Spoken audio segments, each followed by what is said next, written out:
I totally lied to you about not talking about the Protestant Reformation. You need to be skeptical of me, really. I mean, if I tell you I'm not going to go on a tangent, be very, very skeptical of that. It's what I'm really good at doing.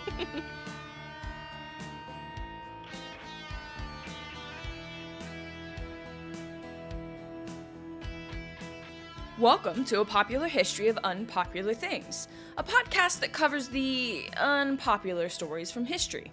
Tales about disease, death, and destruction. I like learning about all things bloody, gross, mysterious, and weird. Today's story rests firmly in the weird and mysterious camps, but it's also kind of sad. I want to talk about Peter the Wild Boy. In 1725, outside the German village of Hamelin, yes, the same Hamelin associated with the infamous Pied Piper, hunters encountered a young boy living in the woods. He was alone, he couldn't speak, and he walked on all fours. He was, according to reports at the time, completely feral. He caught the interest of England's King George I, who brought Peter back to London, and the Wild Boy became an instant sensation. Who was this feral creature? Where did he come from? Was he even human? People came from all over to marvel at this creature with weird habits, like trying to steal from men's pockets and smooching on the women. Peter's conduct was so different and unusual from the social norms of the day that he became a curiosity, an oddity. His story stretched beyond the royal court, taking on a life of its own. He was used as an example of evolution and questions about our species. Author Daniel Defoe wrote a book about him. You would probably know Defoe best for Robinson Crusoe, although I quite liked his book A Journal of the Plague Year for obvious reasons, and of course he's written many other things too. But satirists even took on the Wild Boy, right? Writing satire, using his appearance to poke fun at the state of England. When his initial popularity died down, there were those who took an interest in him, trying to get him to learn English and gain the life skills needed to survive in our world. Today, I want to dive into the story of Peter the Wild Boy. What do we actually know about him? What was his life like? What was his life like in England? What happened to him? In this episode, we're actually not going to start with the historical context. We're going to start with Peter's story. What sources do we have of his original capture and early life? What was an English king doing in Germany, and how did the king even meet up with this feral child? Why was Peter brought to King George's court? Why was the public so fascinated by him? And have we figured anything else out about poor Peter and what might have led him to becoming the Wild Boy? So once we get a really good handle on his story, we'll take a look at modern interpretations. Was he really a feral child, or did he have a condition that made him just a bit different from everyone else? So let's get started. Now Peter, when he was first found, was labeled feral, a label given to other children of that time as well. So what do we mean by the term feral children? Michael Newton's book, Savage Girls and Wild Boys, is pretty instrumental in the field, so let's use his definition. Quote, "Mostly, it describes children brought up by animals, but over the last few centuries, these words have been applied to children who have grown up alone in the wilderness, lost in the woods and forests." End quote. And today's star, Peter, is a feral child of the latter definition. He was found lost in the woods. So here's what we know about the origins of Peter the Wild Boy. I'm going to occasionally quote from some of the earliest books about Peter, one of which came from the man I just mentioned in the intro, Daniel Defoe. Now, in 1726, the same year that Peter was brought before King George, Defoe wrote, and get ready for a really long title, Mere Nature Delineated, or A Body Without a Soul, being observations upon the young forester lately brought to town from Germany, with suitable applications, also a brief dissertation upon the usefulness and necessity of fools, whether political or natural. End title. Don't you just love those early modern English titles that are like an entire paragraph long? I'm really glad we don't do that anymore. Can you imagine if Stephen King published like The Shining Or a harrowing tale of an alcoholic father who struggled with the friction between his own demons and his need to pad his ego over his wife and son with psychic abilities in the midst of a winter caretaker position at a hotel filled with malevolence, which did thereupon take advantage of the father's instability and insecurities, and in addition to various ghosts, there are also supernatural bees and hedge animals. Rolls right off the tongue.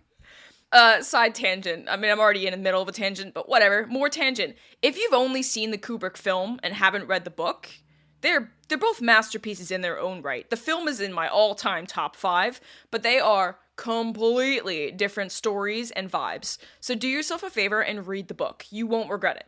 The book is way better. Anyways, Defoe opens up his book with a recount of how Peter was just found, and here's what he wrote.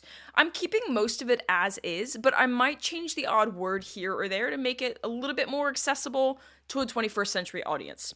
Quote, a youth is brought over, said to be from some forest or waste of Zell near the city of Hamelin, or somewhere thereabouts. Here, they tell us, he was found wild, naked, dumb, known to and knowing nobody.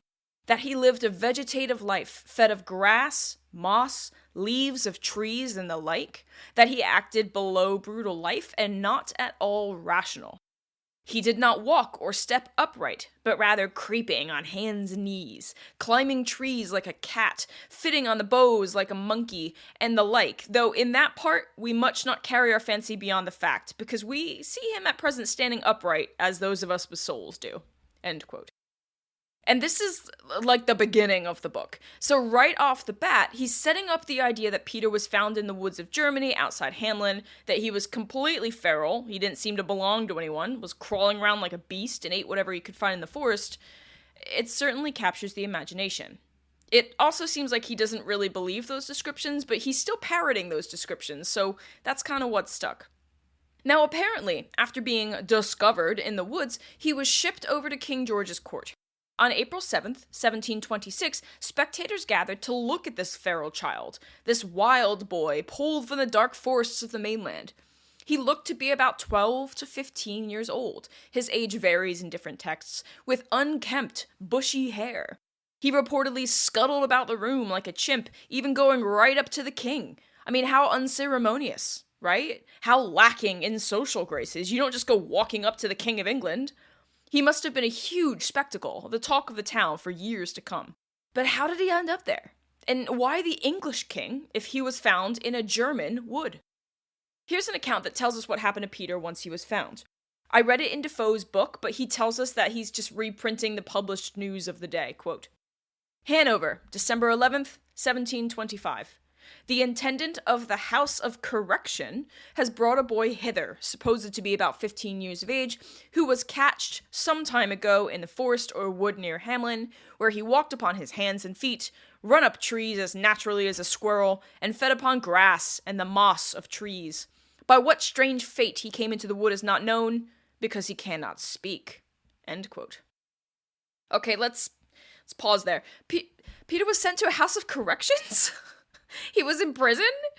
But he was apparently so peculiar that word of the strange boy who couldn't speak and didn't act like any other rational man spread, and it was arranged for him to travel to Hanover to meet with the King of England, who had expressed interest in him. King George I was born in Hanover, Germany.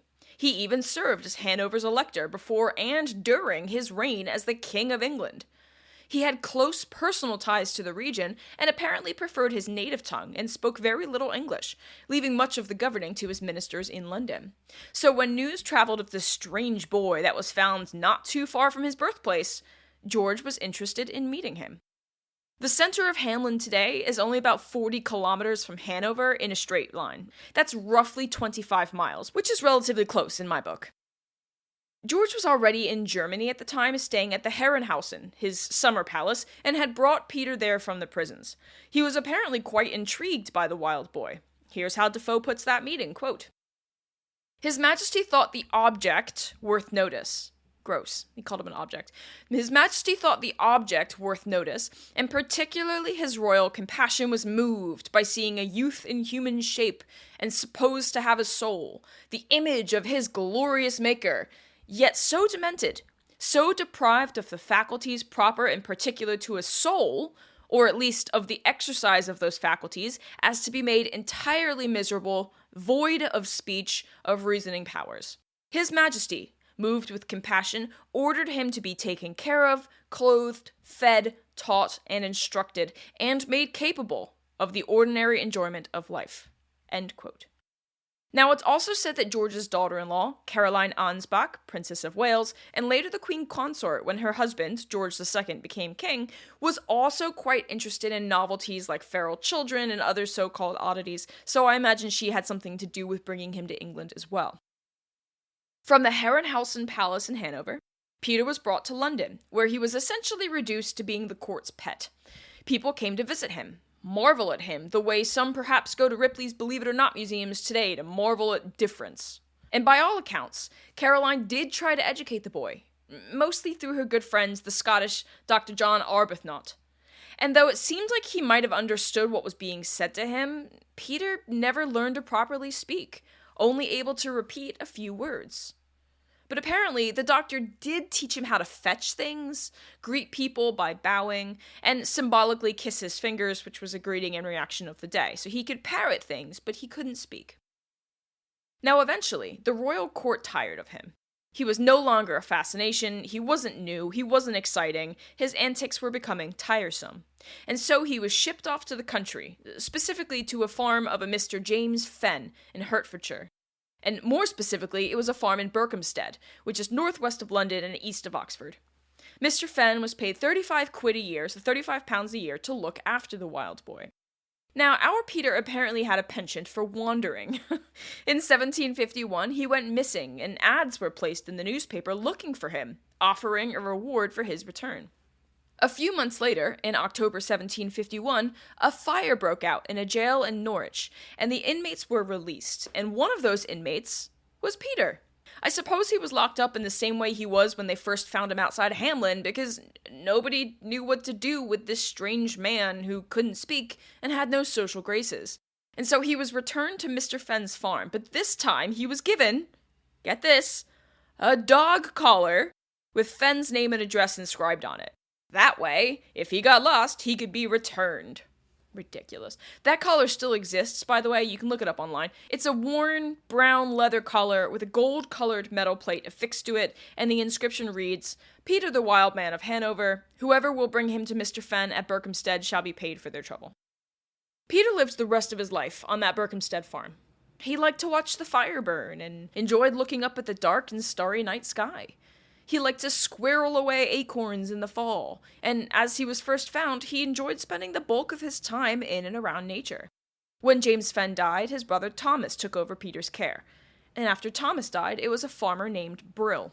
Now, according to Farmer Brill's wife, in his old age, Peter had learned to articulate to say two things: his name, which she emphasized as two syllables, P and Tur, and that of the man who brought him to England in the first place, King George.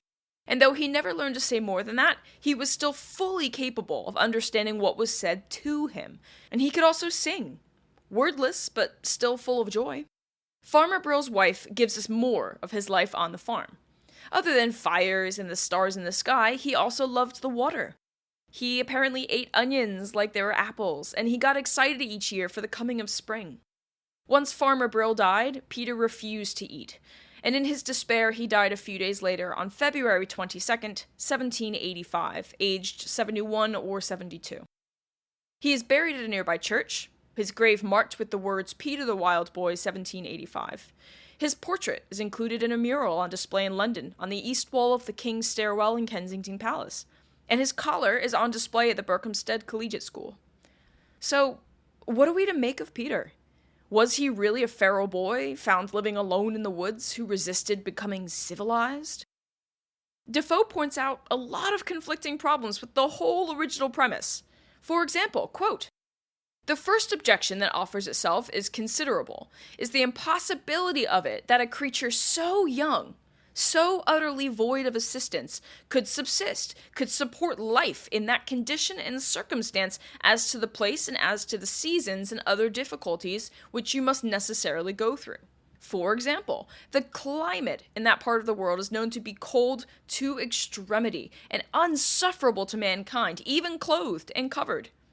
Without shelter, it seems impossible that this young creature could live there in the depth of winter, naked and without the least covering, destitute not only of conveniences and shelter, but of food or fuel, except, as they tell us, apples and nuts, moss and leaves. The cold is severe, and sometimes so intense that the beasts of the field are starved for the severity of it. End quote. Right? If that kind of went over your head, like, it's cold in Germany, and there's not going to be a lot of food in the woods, and he was apparently found alone and naked, without shelter. Like, come on, just, no.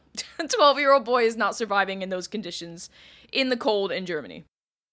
Now, Defoe goes on musing about this for quite some time, that, beasts have adaptations to survive, like birds go into trees and wolves huddle together in dens. But we humans don't have that, right? We need clothing and shelter, the ability to start fires, to use tools.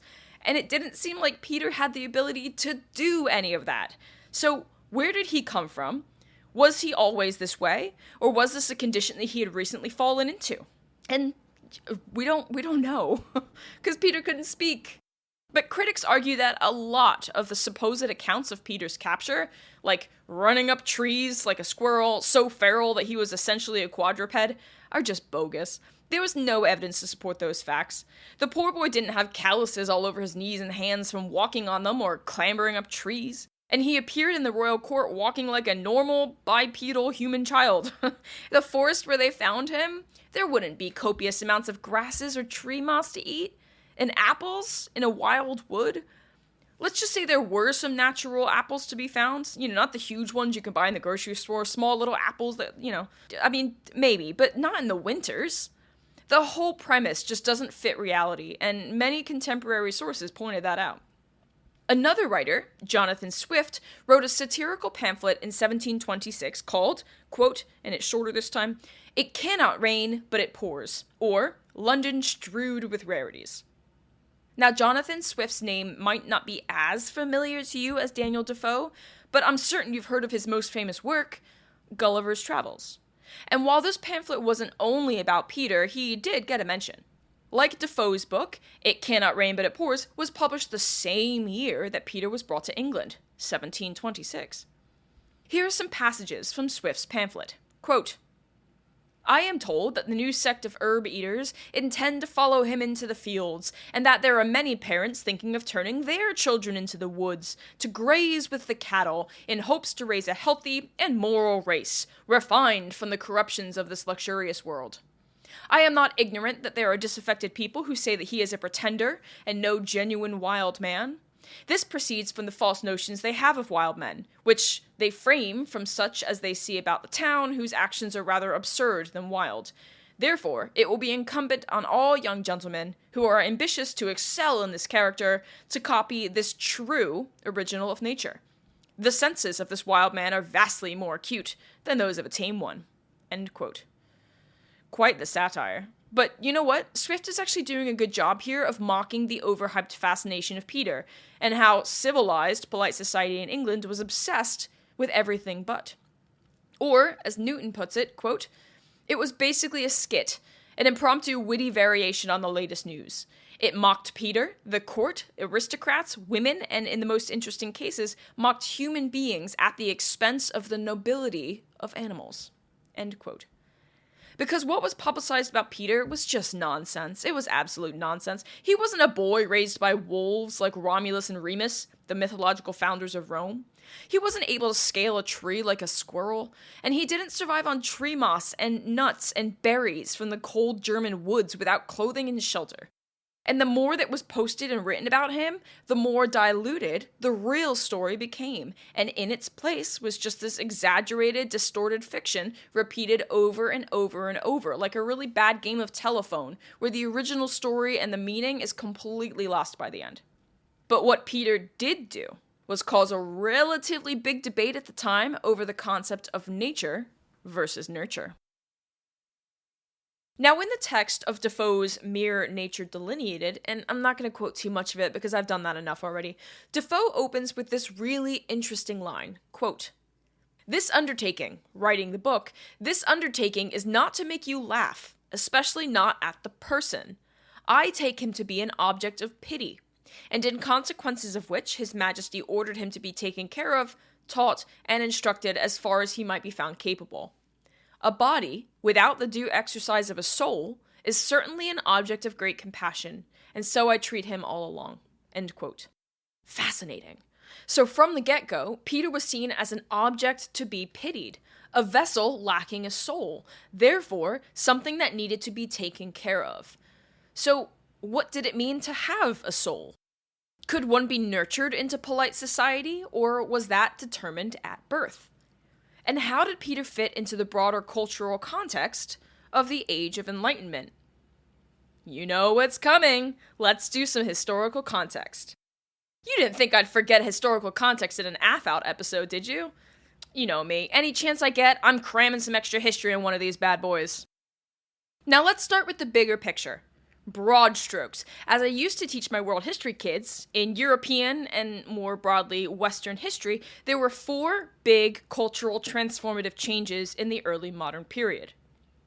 Chronologically, we've got the Renaissance, the Protestant Reformation, which I promise I won't talk about today, because I always seem to talk about the Protestant Reformation, the Scientific Revolution, and the Enlightenment, sometimes called the Age of Reason.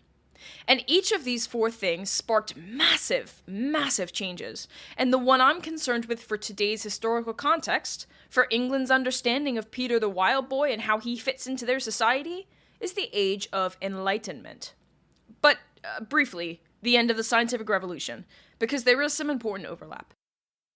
So for anyone who was awake for world or European history class, you remember the Scientific Revolution as the period of time when math and science, and more broadly empirical observation, started to replace traditional knowledge based on either ancient Greek or Roman philosophy, or the teachings of the Roman Catholic Church. And why are we questioning the teachings of the Roman Catholic Church? Well, many didn't blindly trust their teachings anymore after the Protestant Reformation. Nope. I promised I wouldn't talk about that today. Okay, I have to mention, I won't go into too much detail though. Pinky swear. There's a lot of overlap, I can't help it. So as people start to employ reason and logic and rational thought and empirical observation to challenge what they were told, they start to discover some things about the world around them. The most famous example is probably Isaac Newton and gravity, right? But we've also got Copernicus and Galileo and Kepler in that order, and their ideas about heliocentrism, the idea that the sun is the center of our universe, not Earth or the heavens, and also planetary motion. And those are the heavy hitters, the big guys, the ones whose names you've probably heard of. And there are so many more that deserve to be mentioned, but the one that for me best links the scientific revolution to the Enlightenment is René Descartes. Descartes, who, by the way, looks like such a Puritan in his portraits, even though he isn't, was a French philosopher and mathematician. He's sometimes known as the father of modern philosophy, as he was the one who posited cognito ergo sum. I think, therefore I am. But what interests me the most is his idea of skepticism. In short, be skeptical of everything you've been told. Investigate it for yourself. Employ rational, empirical observation, critical thinking. Why? How? It's the foundation of knowledge and growth. For example, the church used to tell its parishioners that they'd only get into heaven if they paid them a ton of money. Well, at least some churches in Western Europe. It was the sale of indulgences, right? And since many churchgoers couldn't read the all-Latin Bibles their priest had chained to the lectern, they had no way of checking the Bible to see if indulgences were actually written in there. They had no way of checking the original source to see if it was true. I totally lied to you about not talking about the Protestant Reformation. You need to be skeptical of me, really. I mean, if I tell you I'm not going to go on a tangent, be very, very skeptical of that. It's what I'm really good at doing. But hopefully you get my point, right? Like, if we weren't skeptical, if we didn't think for ourselves, if we just swallowed everything that's told to us as truth without investigating it on our own, then there'd be no advancement, right? That's how dictators and kings take over. That's how you end up living in a Soviet communist state. How did George Orwell put it in 1984? Quote, "The party told you to reject the evidence of your eyes and ears. It was their final, most essential command." End quote. It's a scary thing to not trust your own senses, to not observe your surroundings or use critical thinking, or to just trust Google AI to tell you the answer without doing the research yourself to vet whether or not it's true, to not use your brain to study the things around you and come up with your own conclusions, to admit that maybe you were wrong when faced with the evidence that changed your opinion, right? Rene Descartes taught us about the importance of skepticism. You think, therefore you are. It's what makes you a human being and not a machine or a sheep.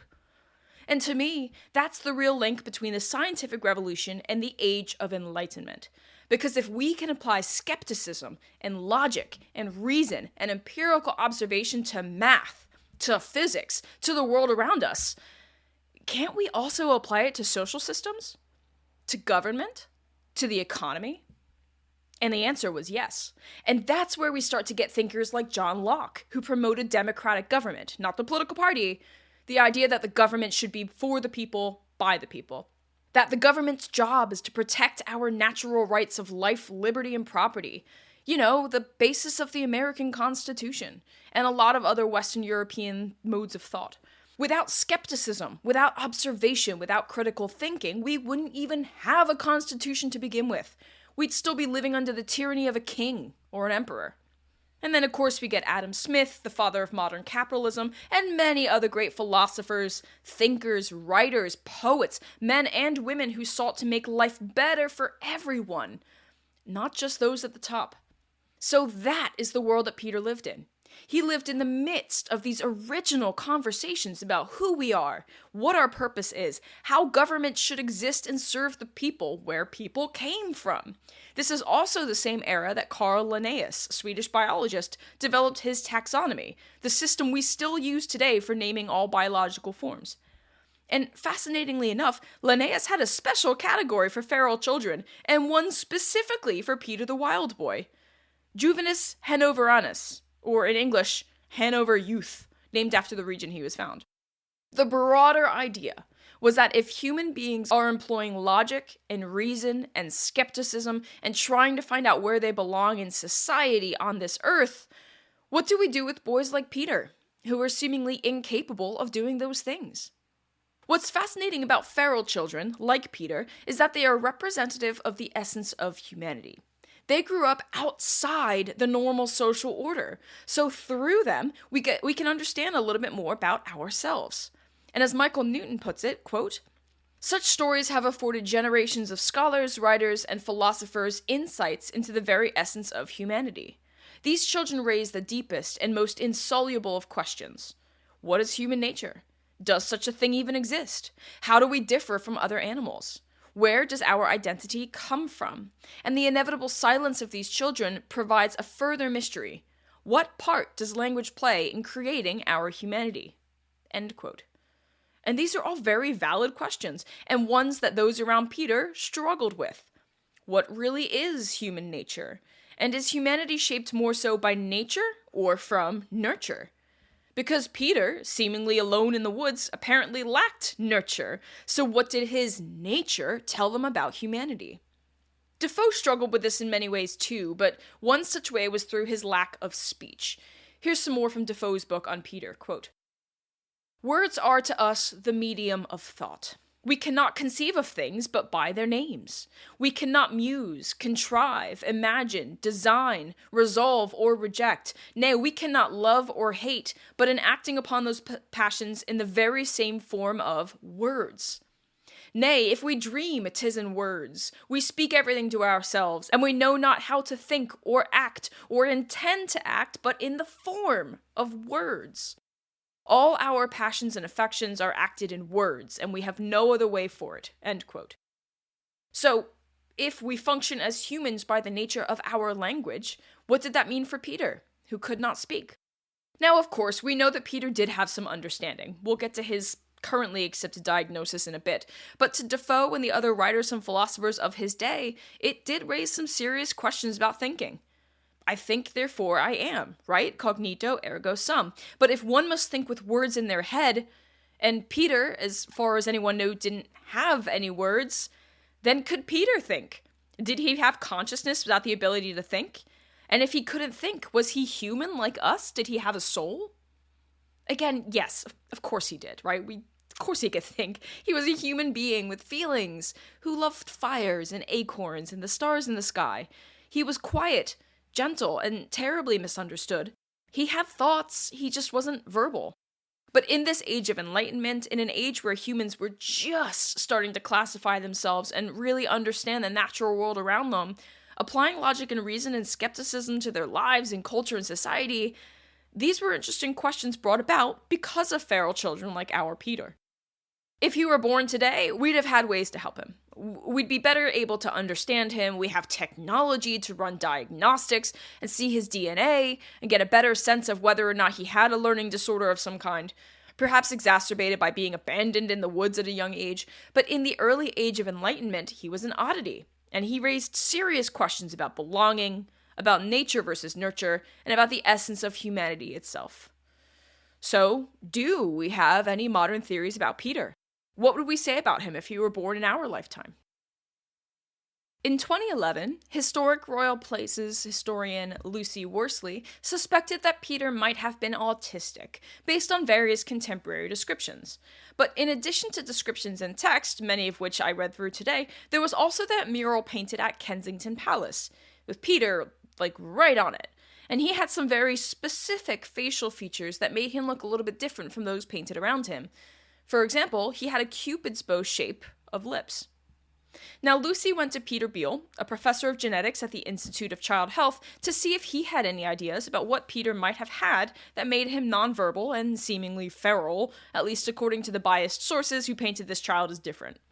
And Beale looked through all of the available symptoms, including the visual ones from his portrait in the mural, and came up with Pitt-Hopkins syndrome. Pitt-Hopkins is a rare genetic disorder that affects the brain and nervous system, causing developmental and intellectual disabilities, which usually manifest in childhood. People with Pitt-Hopkins are known to have different face structures, including a cupid's bow-shaped lip, which is visible in the mural portrait of our Peter, and other symptoms include the inability to speak or limited language development, delays in learning how to walk properly, and limited social skills. And these descriptions, coupled with the visual appearances of children with Pitt-Hopkins, seem to match. Now, do we know for sure if Peter had Pitt-Hopkins? No, right? Of course we don't. But it seems to be the best fit, and no other theories have come out with any other ideas. Does it really matter? I suppose not. We know Peter wasn't feral. There was just no framework to understand his rare genetic disorder, and it is a pretty rare genetic disorder. I mean, we didn't even really accept germ theory until the mid-19th century, that's the mid-1800s, and Peter died in 1785. He was tragically misunderstood. Perhaps he was even abandoned by his parents in the woods at Hamelin because they didn't know how to care for him or didn't want to. And though Peter was initially treated as an oddity, a thing to marvel and laugh at, he did eventually go on to live a peaceful, happy, quiet life on a farm. And even to this day, people lay flowers on his grave. It's a good lesson to remember, I suppose. Treat people with kindness, question things with healthy skepticism, and don't mock those who are different from us. We're all just humans trying to figure out how to belong. Thanks for joining me for this episode of A Popular History of Unpopular Things. My name is Kelli Beard, and I hope you've enjoyed this episode on Peter the Wild Boy. Thank you for tuning into my podcast, and check out some of my other episodes if you want more. If you want to support the show, I've got a link in the description for Buy Me a Coffee, a site where fans can fund small creators like me. I would, of course, appreciate any help you can give me there, but honestly, I just appreciate that you still listen to me talk about cool history stuff. Be sure to like and follow my podcast, available wherever you listen, so you know when new episodes are dropped. And stay tuned to get a popular history of unpopular things.